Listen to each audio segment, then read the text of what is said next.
السلام علیکم ورحمۃ اللہ وبرکاتہ۔ ناظرین،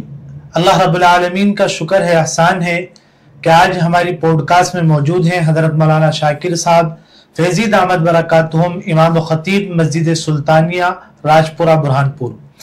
سب سے پہلے تو ہم مولانا کے مشکور و ممنون ہیں کہ وہ اپنے قیمتی اوقات میں سے کچھ وقت انہوں نے ہماری اس پوڈ کاسٹ کے لیے نکالا۔ مولانا، ہمارا سب سے پہلا سوال ہے کہ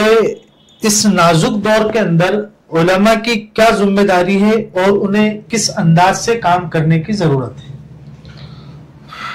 السلام علیکم ورحمۃ اللہ وبرکاتہ۔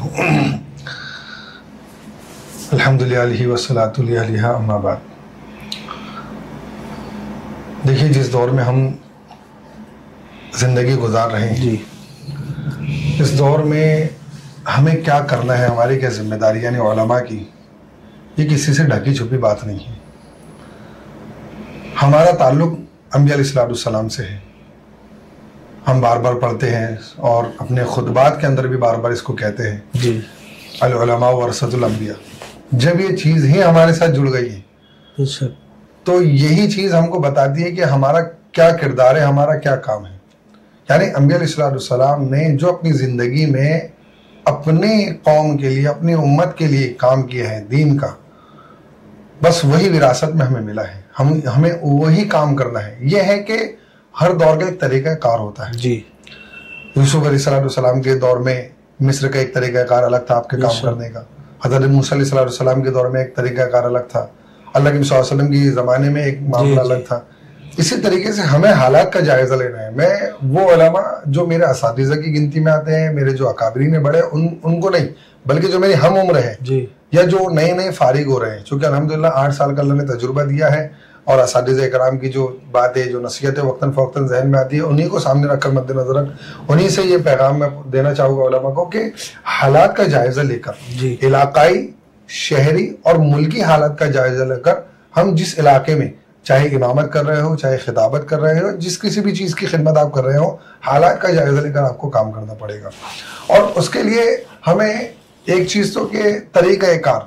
ہم حضرت مولانا علی میاں ندوی رحمۃ اللہ علیہ کی اگر کتابیں پڑھیں، آپ کی کتابوں سے زبردست کام کرنے کے راستے ملتے ہیں۔ ہمارے استاد محترم حضرت مولانا مفتی مجیب صاحب دامت برکاتہم العالیہ جو ہمیں لکھنؤ میں پڑھاتے تھے، انہوں درس میں یہ کتاب ہمیں پڑھاتے تھے، وہ ماذا خسر العالم احتیاط المسلمین، بڑی مقبول ترین کتاب ہے یہ، اس کا اردو ترجمہ بھی ہے، انسانی دنیا پر مسلمانوں کے عروج و زوال کا اثر۔ وہ کتاب جب پڑھاتے تھے ہمیں بہت مزہ آتا تھا، اور راستے کام کرنے کے ملتے رہے کہ فارغ ہونے کے بعد اب ہم جائیں گے جب لکھنؤ سے اپنے شہر میں کام کریں گے، تو میں گزارش کروں گا اپنے علماء سے جو ہمارے ہم عمر ہے، جو ہمارے ساتھی ہیں، خاص طور سے کہ علاقائی نوعیت دیکھیں، کتاب کے حضرت مولانا علی صاحب کی کتابوں کا مطالعہ کریں، اور اسی کے ساتھ ساتھ موجودہ ہمارے ملکی حالات کو جائزہ لینے کے لیے اور اس سے ہمیں کام کرنے کے لیے اگر راستہ اور چاہیے تو حضرت مولانا سجاد نعمانی دامت برکاتہم العالیہ صاحب، وہ اس وقت زبردست الحمدللہ ہم دیکھ رہے ہیں کہ کیا ملکی لیول پر کیا زبردست ان کے بیانات، ان کے کہنا چاہیے کہ بات کرنے کا انداز، جو کس طریقے سے وہ کام ہو رہا ہے، کیا حالات ہے، کیا مستقبل ہو رہے ہیں، الحمدللہ وہ چیزیں ہمیں گائیڈ ہو رہی ہیں، مل رہی ہیں۔ تو ہمیں سننے میں، اگر اس دور میں اگر کسی کو سننا ہے تو ہم ان کو سنیں۔ ڈاکٹر اسرار احمد صاحب رحمۃ اللہ علیہ، ان کی ہم کتابوں کو پڑھیں، ان کو ہم سنیں، زبردست ان کی کتابیں، ان کے کلپس ایسا لگتا ہے جیسا بھی فی الحال حضرت زمانے کو دیکھ کر بیان کر رہے ہیں۔ اور اسی طریقے سے میں اپنے ساتھیوں سے یہ کہنا چاہوں گا، علماء سے، کہ اپنے علاقے کے اندر نوجوانوں کے جو ہے ان کے ساتھ میل جول رکھیں، ان سے ملاقاتیں کریں، حالات کا جائزہ ان کے سامنے پیش کریں، اور اصلاحی طور پر، روحانی طور پر ہر طریقے سے ان کو حالات کا جائزہ لے کر، حالات کو سامنے رکھ کر ان کو تیار کرے اپنے ایمان کی حفاظت کے لیے، اور مستقبل میں بچوں کے ایمان کی حفاظت کے لیے کیا ہم اقدامات کر سکتے ہیں۔ یہ ہمارے لیے ایک بہت ہی انتہائی ضرورت ہے کہ ہم اس طریقے سے حالات کا جائزہ لے کے کام کریں اور ہمارا طریقہ کار طے کر کے کام کریں، تو انشاءاللہ آسانی ہوگی، مقبولیت ہوگی۔ ماشاءاللہ مولانا، بڑا ہی اہم ترین آپ کا جواب تھا۔ دوسرا مولانا، بڑا ہی اہم ترین سوال ہے کہ عوام کا اکثر طبقہ اس دور میں اپنے علماء سے بدظن کیوں ہو رہا ہے؟ اس کی کیا وجہ ہے؟ دیکھیے، علماء سے بدظنی کا جو معاملہ ہے، تو میں جہاں تک الحمدللہ دیکھ رہا ہوں، سمجھ رہا ہوں، آپ بھی اس چیز کا جائزہ لے رہے ہیں کہ اللہ کا شکر ہے عوام علماء سے جڑی ہوئی ہے،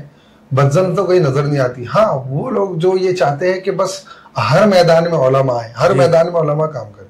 تو یہ چیز نہیں ہونا چاہیے. ہر ایک کے کام کرنے کا ایک دائرہ ہوتا ہے, ایک طریقہ ہوتا ہے. اب ہم جو علماء سے چاہتے ہیں وہ علماء اپنے طور پر اپنی خدمت انجام دے رہے ہیں اور ہم ان سے کچھ اور چاہ رہے ہیں, اور اگر وہ اس کام میں نہیں ہمارا ساتھ دیتے تو ہم ان سے بدگمان ہوتے. اسی طریقے سے علماء سے میں یہ کہنا چاہوں گا کہ ہمارے جو ہم عمر ساتھی ہیں خاص طور سے, کہ ہماری خطابت, ہمارا بیان اور ہمارا کردار, یعنی بیان اور کردار دونوں میں تضاد نہ ہو. یعنی جس طریقے سے ہم بیان کر رہے ہیں ممبر رسول پر بیٹھ کر, اس طریقے سے ہماری زندگی بھی ہو, اس طریقے سے ہماری کارکردگی بھی ہو, اس طریقے سے ہمارے کام کرنے کا نہج بھی ہو, اور عوام کو اپنی طرف, عوام کو اپنے سے منسلک کرنے کے جو راستے ہیں قرآن و حدیث کے ذریعے سے, کہ ہم کس طریقے سے ان میں کام کر سکتے ہیں, اپنے اخلاق کے ذریعے, اپنے عادات کے ذریعے, اپنے معاملات کے ذریعے ان کو خوش کرے, ان کو اپنے ساتھ لے کر کام کرے. اور رہی بات عوام کی, تو عوام جو ہے تو جیسا چھوٹی موٹی غلطیوں کو نظر انداز کرے. بھائی علماء بھی کہنا چاہیے کہ انسان ہے, انسانوں سے غلطیاں ہو جاتی ہے کبھی کبھی, تو ہم اس کو نظر انداز کریں, ایک بات کو پکڑ کر اس کو ہم ان سے بدظن نہ ہو. اور اسی طریقے سے ہوتا ہے کہ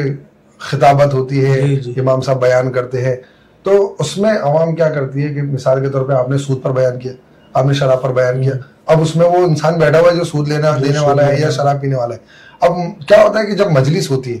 تو مجلس کے بعد تذکرے ہوتے ہیں اسی چیزوں کو, اب وہ کیا کرتا ہے کہ یار وہ مولانا نے میرے اس پہ بیان کرے, اب وہ بدظن ہو جاتا ہے. تو یہ ان کا مسئلہ ہے. علماء کا اس میں کوئی, علماء تو وہی بات کہہ رہے ہیں جو اللہ اور اس کے رسول صلی اللہ علیہ وسلم نے فرمائی ہے. تو میں عوام سے گزارش کروں گا, تمام ہی لوگوں سے گزارش کروں گا کہ علماء کی قدر کریں, ان کا ساتھ دے ان حالات میں, ان معاملات میں, کہ ہم ان کا ساتھ دیں, ہر طریقے سے ان کے ساتھ کھڑے رہیں, اور کیا کام کرنا ہے اس طریقے سے قدم بقدم ملا کر ساتھ کریں گے انشاءاللہ, تو بدگمانی نہیں ہوگی. اور پھر میں کہتا ہوں کہ ہماری نیت یہ ہو کہ ہم وراثت انبیاء ہے, ہم جو بھی کام کریں اللہ اور اس کے رسول کے خاطر کریں, جو بھی منصب, اور اگر یہ چیزیں آتی ہیں تو اس کو فیس کریں, کیونکہ اللہ کے نبی صلی اللہ علیہ وسلم کے زمانے کی بات کریے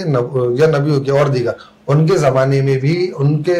لوگ, ان کے کہنا چاہیے کہ مخالف تھے, بدظن ہوتے تھے. اللہ صلی اللہ علیہ وسلم کی نبوت والی زندگی جو 40 سال ہے, آپ کو لوگ امین کہہ رہے ہیں, صادق کہہ رہے ہیں, صدیق کہہ رہے ہیں, سچا کہہ رہے ہیں, لیکن کیا وجہ ہے کہ آپ نے جب نبوت کا اعلان کیا, توحید کا اعلان کیا, تو لوگ آپ سے بدظن ہو رہے ہیں. تو پتہ یہ چلا کہ علماء کو راستے میں یہ معاملات آئے گے تو اس سے گھبرانا نہیں ہے, اس سے پریشان نہیں ہونا ہے, ہم کو رضا الہی کے لیے کوئی بھی کام کرنا ہے. اب اگر وہ حق کام ہے, حق بات پہ اگر وہ ناراض ہوتا ہے, تو اللہ صلی اللہ علیہ وسلم فرمایا بھی قل الحق وان کان مرا, اگر وہ اس کو کڑوی محسوس ہو رہی ہے تو مسئلہ نہیں ہے, ہم اپنا کام سے کام کریں. ایک اور مولانا بڑا ہی اہم ترین سوال ہے, کیا علماء کا تجارت کرنا غیر مناسب ہے؟ ایک شخص ہے, بہت جانکار بھی ہیں, یا آج کی زبان میں ہم اسے گیانی کہہ سکتے ہیں, انہوں نے کہا تھا کہ جو علماء مدرسے سے خاص طور پہ جڑے ہوئے ہیں, وابستہ ہیں, ان کو تجارت نہیں کرنا چاہیے. اس تعلق سے آپ بتائیے کہ علماء کا کیا تجارت میں رہنا غیر مناسب ہے؟ دیکھیے, ہمارے تاریخ اٹھا کر دیکھیں, انبیاء علیہ السلام کی تاریخ دیکھیں, حضرت موسیٰ علیہ السلام, حضرت ابراہیم علیہ السلام, انہوں نے اپنی زندگی میں تجارت ہی کی ہے. ہمارے خود اللہ کے نبی صلی اللہ علیہ وسلم, آپ نے تجارت کی ہے. حضرت عبد الرحمن بن عوف رضی اللہ تعالیٰ عنہ اس وقت کے بڑے تاجر شمار ہوتے تھے, اور اسی طریقے سے حضرت عثمان غنی رضی اللہ تعالیٰ عنہ, اور صحابہ کے بعد اگر ہم آگے بڑھے تو حضرت امام بخاری رحمۃ اللہ نے ٹوپیوں کی تجارت کی ہے, اور اتنا بڑا کارنامہ بھی انجام دیا الحمدللہ بخاری شریف کا. دوسرا اسی طریقے سے ہم حضرت امام ابو حنیفہ رحمۃ اللہ علیہ کی زندگی دیکھیں کہ آپ امام ہیں, فقہ کے امام ہیں, لیکن اس کے ساتھ ساتھ آپ کے کپڑوں کی تجارت ہی, اور زبردست تجارت آپ کر رہے ہیں. کہ یعنی کہ اگر ایک چیز میں کوئی عیب ہے تو آپ کہہ کر جا رہے ہیں کہ یہ کپڑے میں عیب ہے, کسی کو اگر بیچنا تو عیب بتا. تو پتہ یہ چلا کہ علماء کا تجارت کرنا غیر مناسب نہیں ہے, بہت اچھی بات ہے. علماء اگر تجارت میں آئے گے, میں سمجھتا ہوں, چونکہ الحمدللہ میرا بھی تجارتی خاندان سے تعلق ہے, تو تجارت میں اگر آئے گے تو عوام کو بھی کام کرنے میں آسانی ہوگی, ان کو بھی راستہ ملے گا. باقاعدہ حضرت عمر بن خطاب رضی اللہ عنہ کے زمانے میں تو یہ ہوتا تھا کہ آپ اس وقت تک کسی کو تجارت کی اجازت نہیں دیتے تھے جب تک کہ وہ تجارت کے اصول نہ سیکھے.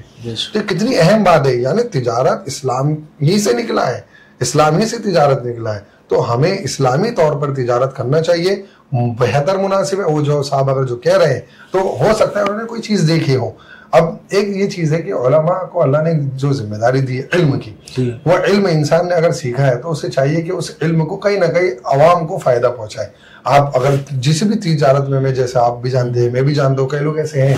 جو تجارتی میدان میں ہیں تو لیکن الحمدللہ وہ کوئی خطابت کر رہے ہیں, تجارت کر رہے ہیں, کوئی نہ کوئی ایک ٹائم کا مکتب پڑھاتے ہیں, گھر کے کاروبار یا تجارت کر رہے ہیں, یا وہ کوئی امامت کر رہے ہیں صرف اور تجارت کر رہے ہیں. تو یہ بہتر ہے کہ علماء اپنے علم سے لوگوں کو بھی فائدہ ہو رہا ہے اور تجارت کے ذریعے آپ ذریعہ معاش بھی تلاش کر رہے ہیں. دین دنیا دونوں کا دونوں ہونا چاہیے, بالکل ہونا چاہیے. جزاک اللہ مولانا, جزاک. جی مولانا ماشاءاللہ بہت ہی اہم ترین جواب تھا. اب مولانا ایک اور بہت ہی اہم ترین سوال ہے کہ جس طریقے سے آج لوگ اداکاروں کو فالو کرتے ہیں, اپنے علماء کو کیوں عوام ایسا فالو نہیں کرتی جیسے کہ آج کے فلمی دنیا کے لوگوں کو فالو کرتی ہے؟ دیکھیے اس وقت جو ہے تو سوشل میڈیا کا زمانہ ہے اور خاص طور سے نوجوان ہمارے جو ہے تو اس وقت کسی نہ کسی کو فالو کیا ہوا ہے. یعنی کرکٹر کوئی ہے تو وہ کرکٹر کو فالو کرتا ہے, بالی ووڈ ایکٹر اگر اسے کوئی پسند ہے تو وہ اس کو فالو کرتا ہے, اس کی ہیئر اسٹائل, اس کا رہن سہن اسی کو کاپی کرتا ہے. اسی کی طریقے سے کوئی فٹ بالر ہے وہ اس کو کاپی کرتا ہے. ایک نام جو مشہور ہے رونالڈو, لوگ کافی اس کو یعنی پسند کرتے ہیں. تو اس وقت کسی نہ کوئی اپنا ایک رول ماڈل مانا ہوا ہے, آئیڈیل مانا ہوا ہے. اب وہی علماء کو آئیڈیل سمجھنا کہ بھائی ان کو کیوں نہیں فالو کرتے, تو میں سمجھتا ہوں الحمدللہ کہ ہمارے جو مسلمان بھائی ہیں وہ الحمدللہ علماء کو فالو کرتے ہیں, ان کی باتوں کو سنتے ہیں, ان کی باتوں کو مانتے ہیں. ہاں یہ الگ چیز ہے کہ علماء کو فالو کرنے کے تعلق سے کہ بھائی جیسا ہر انسان کے اندر کچھ نہ کچھ خامیاں ہیں, یعنی وہ جن کو فالو کر رہے ہیں ان میں بھی کوئی خامیاں ہے, علماء میں بھی کوئی نہ کوئی مسئلہ ہوتا ہے کہ بھائی وہ فلاں چیز یعنی نہیں بھی رہتا تو ایک انسان بولتا ہے کہ بھائی ان کے اندر کوئی مسئلہ ہے. میں تو یہ کہوں گا کہ ہم اللہ کے نبی محمد رسول اللہ صلی اللہ علیہ وسلم کو فالو کریں, وہ ہمارے لیے سب سے بہتر آئیڈیل ہے. اور ان کے بعد صحابہ ہیں, ان کے بعد ہمارے جو اکابرین ہیں ان کو ہم فالو کریں, صحابہ کو فالو کریں کہ وہ کس طریقے سے اللہ کے نبی صلی اللہ علیہ وسلم سے محبت کرتے تھے. اور ہم خود اللہ کے نبی صلی اللہ علیہ وسلم کی زندگی کو پڑھیں. میں تمام ہی لوگوں سے جو دیکھنے والے ہیں یا جو دیکھیں کہ ان سے درخواست کرو کہ ہم اپنا آئیڈیل اللہ کے نبی صلی اللہ علیہ وسلم کو بنائیں, کیونکہ یہ جن کو ہم فالو کر رہے ہیں یہ دنیا میں معاملات میں یہ دنیا والے ہیں, لیکن آخرت میں جو ہمیں کامیابی کی طرف لے جائے گی دنیا میں بھی اور آخرت میں بھی وہ ہمارے محمد رسول اللہ صلی اللہ علیہ وسلم ہوں گے. ہم ان کو فالو کریں کہ اللہ صلی اللہ علیہ وسلم گھر میں آتے تھے کیا معاملہ ان کا ہوتا تھا, آپ جب دسترخوان پر ہوتے تھے کیا معاملہ ہوتا تھا, آپ کس طریقے سے گفتگو کرتے تھے. حضرت عائشہ صدیقہ رضی اللہ عنہا فرماتی ہیں کہ اللہ صلی اللہ علیہ وسلم جب گھر میں آتے تھے سب سے پہلے آپ کیا کرتے تھے, سلام کرتے تھے, مسواک کرتے تھے, وضو فرماتے تھے. تو یہ ہمیں اس طریقے سے فالو کرنا ہے, آپ کی نقل و حرکت کو فالو کرنا ہے, آپ کے ہر طریقے کو فالو کرنا ہے. انشاءاللہ ہمارے لیے سب سے بہتر آئیڈیل جو ہے وہ محمد رسول اللہ صلی اللہ علیہ وسلم کی ذات ہے. ہمیں تمام ہی لوگوں سے گزارش ہے ان کو فالو کریں کیونکہ وہ ہماری دنیا اور آخرت دونوں جہاں کی کامیابی کے ذریعے ہے. ماشاءاللہ. مولانا ایک اور اہم ترین اور سب سے آخری سوال ہے کہ بے شمار اچھے بہترین اور منظم نصاب کے مکاتب چل رہے تھے, لیکن اس کے باوجود آپ نے آپ کا جو اپنا ایک مکاتب ہے اس کے لیے ایک نیا نصاب تیار کیا, اس کی خاص اور اہم وجہ کیا رہی؟ میں نے جب وہ نصاب جو تیار کیا تھا تو یہ سوال مجھ سے کافی میرے دوست احباب نے بھی پوچھا تھا. دیکھیے الحمدللہ جتنے بھی نصاب چل رہے ہیں, چاہے وہ برہان پور شہر کی بات کیجیے یا جہاں کے بھی جو نصاب مکاتب میں چل رہے ہیں, تو وہ الحمدللہ سبھی کامیاب ہیں. لیکن چونکہ میرا یہ نظریہ تھا کہ میں جس علاقے میں محنت کر رہا ہوں مجھے اس علاقے کے بچوں کی نوعیت کو سمجھنا ہے. حالانکہ میرے اس نصاب کے اندر بہت ساری چیزیں ایسی ہیں جو دیگر اور نصابوں سے ملتی ہوگی, عام طور پر جو دعائیں حدیثیں وغیرہ ہوتی ہے, سنتیں ہوتی ہیں, آداب ہوتے ہیں, سبھی ملتی جلتی. ہاں اس میں نے ایک چیز جو اور خاص رکھا تھا وہ یہ تھی کہ میں نے اس میں اللہ صلی اللہ علیہ وسلم کی دنیا میں آنے کے جو مقصد ہیں, 4 مقاصد آپ صلی اللہ علیہ وسلم کی بعثت مقصد, میں نے ان 4 کو رکھا ہے.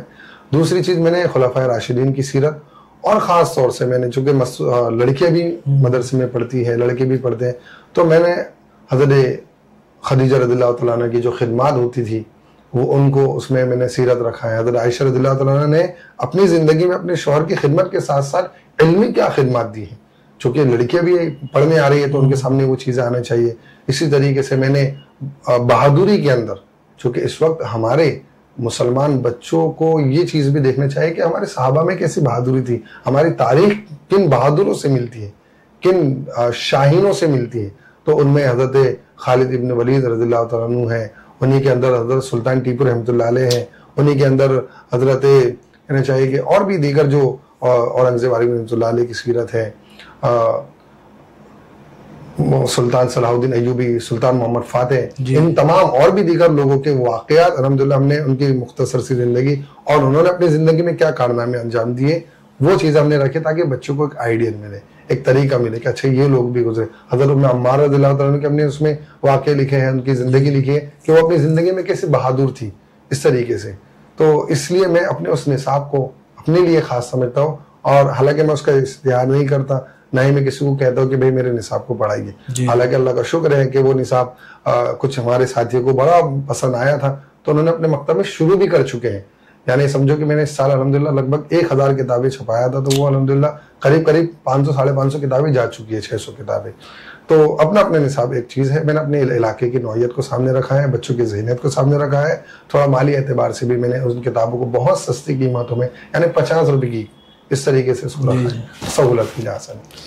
ماشاءاللہ مولانا، بہت ہی اہم ترین ہم نے آپ سے سوالات کیے جو آج کل عوام کے ذہنوں میں آتے ہیں. اللہ تعالیٰ آپ کو جزائے خیر عطا فرمائے کہ آپ ہماری پوڈ کاسٹ میں تشریف لائے. ہم آپ تمام ناظرین کا بھی شکریہ ادا کرتے ہیں اور آپ سے گزارش کرتے ہیں کہ آپ تمام ناظرین اس پوڈ کاسٹ کو زیادہ سے زیادہ احباب تک پہنچانے کی کوشش کریں اور اپنی رائے بھی دیں کہ ہم علماء اکرام سے کس قسم کے سوالات آگے چل کر کریں. انشاءاللہ ہم آپ کی رائے اور کمنٹ کے مطابق انشاءاللہ سوالات بھی تیار کریں گے. تب تک کے لیے اللہ حافظ. آئندہ انشاءاللہ کسی اور مہمان کے ساتھ ملاقات ہوگی.